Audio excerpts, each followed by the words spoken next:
காபத்துல்லாவை பார்த்தவுடன் நம்முடைய சிந்தனைகள் எப்படி இருக்கும்?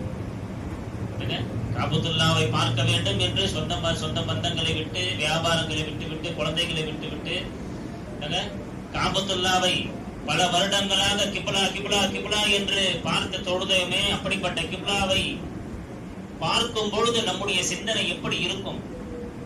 ஆனால் அல்லாஹு தஆலா அப்படிப்பட்ட காபத்துல்லாவின் மீது சில வாசகங்கள் எழுதப்பட்டுள்ளது.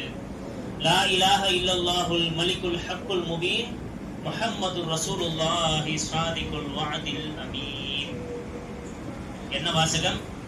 லா இலாஹ இல்லல்லாஹுல் மலிக்குல் ஹக்குல் முபீன் முஹம்மதுர் ரசூலுல்லாஹி ஸாதிகுல் வஅதில் அமீன். இந்த வாசகம் காபத்துல்லாஹ்ல எழுதியிருக்கும். பார்த்து ஒரு வாசகம் மாதிரி எழுதியிருக்கும். நம்ம டக்குன்னு பார்த்தாலும் படிக்க முடியாது.